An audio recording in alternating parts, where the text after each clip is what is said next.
turnout. 340,000 people who came out to vote for a guy whose name is actually Abdurrahman Muhammad Sayyid. I'll tell you, and many of you know this story, first time anybody ever told me I should run for office, it was at my college graduation in 2007. And the main speaker that day was somebody who knew something about running for office. It was President Clinton. And he told me, you know, son, you've got a real gift for communicating. And maybe someday you run for office. And I looked at him and I said, Mr. President, I don't know if you saw my name. There's 11 letters in my name. People like me don't get to run for office. And because of the work that you did, and because of the effort that you put in, and because of the turnout that this community showed, we earned more votes than the winner of any other primary election in the past 40 years had earned.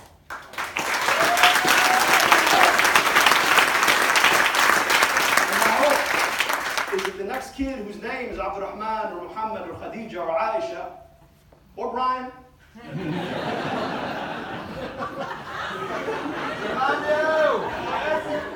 won't think twice about whether or not this is possible. That is work that you did. That is work that you were a part of. That is the work that we together, that is a change we created in the state of Michigan.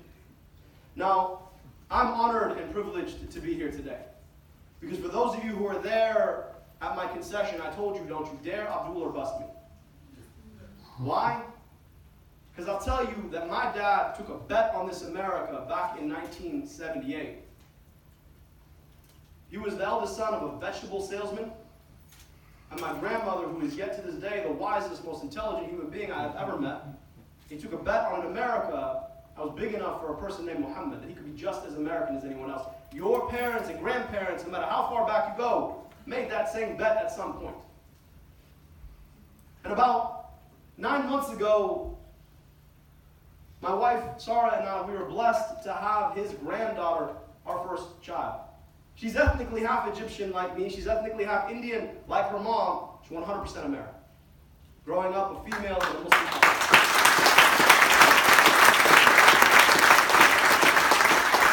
The Michigan that she deserves is a Michigan that will treat her equally to any child in this state. A Michigan that will not ask her basic questions about whether or not she belongs, about what kind of education she deserves access to, about whether or not she should have health care. That Michigan is the same Michigan that all of our children deserve because they are humans, they are our children, and they are the future of this state of Michigan. That future is what we are here to protect today. Now, I have the privilege of crisscrossing this state with Gretchen Whitmer. I've been to over 125 different cities, and no matter where I went, I knew that Gretchen had been there first. And I know that she'd been there because she wanted to understand the challenges that people face. And she'll tell you, just like I experienced, that it doesn't matter where you go. If you talk to poor or working or retired people in places like Detroit or Dearborn, or places like Kalkaska or Marquette, they are facing the same issues. Their babies are facing the same issues. Those are the issues that matter most today. They are asking why it is that we're allowing corporations like Enbridge to shuttle a pipeline through our Straits of Mackinac, allowing corporations like Nestle to bottle unlimited amounts of our water, while Flint still doesn't have clean water. What are we going to stand up to make sure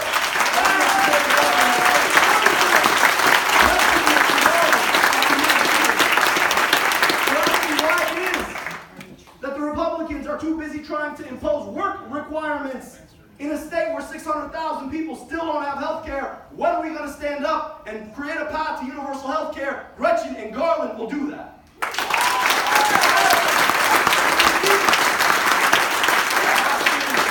Why it is that we've allowed one family on the west side of the state to dominate our public education system. When are we going to stand up and be involved in our public schools?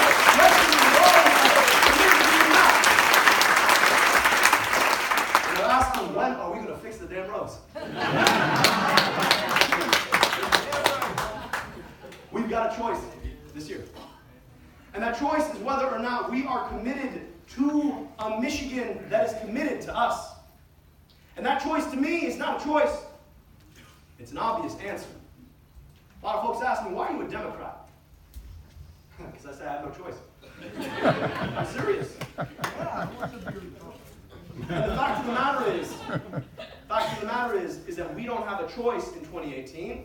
Because the choice for us is about whether or not we are willing to do exactly what we did in this primary, to stand up and force them all to hear our voices, or to stay home and allow them to make decisions on top of us. No. And to me, I say we have no choice. And for the next 70 days, I am imploring you, for my daughter and yours, for my future son and yours, that we spend the next 70 days doing this work.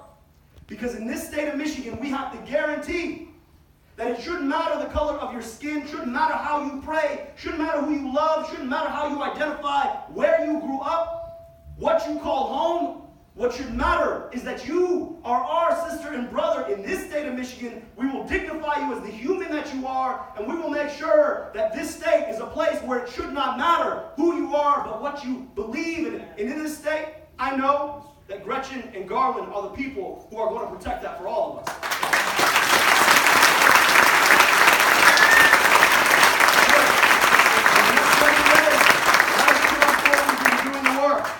Let's talk to our neighbors. Let's talk to our friends. Let's talk to our relatives. Let's talk to the people we see at work. Let's talk to the folks who walk their dog every day in our front yard. Let's make sure that we are doing the work of democracy. We've got 70 days to decide whether or not we are going to be a part of making the future that we all deserve. I am not backing down from that challenge, and I know you won't either.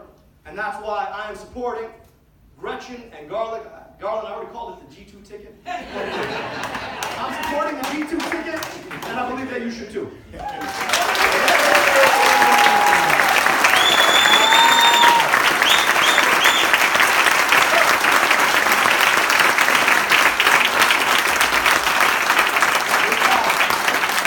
an honor and a privilege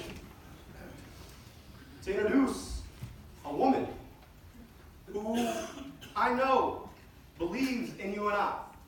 A woman who I know, because in the fierce heat of battle, she showed her mettle. I know she's got what it takes. To introduce a woman who I know, because of the work that you all will do, will be our next governor in the state of Michigan. Yeah. My friend, my mentor, Gretchen Whitmer.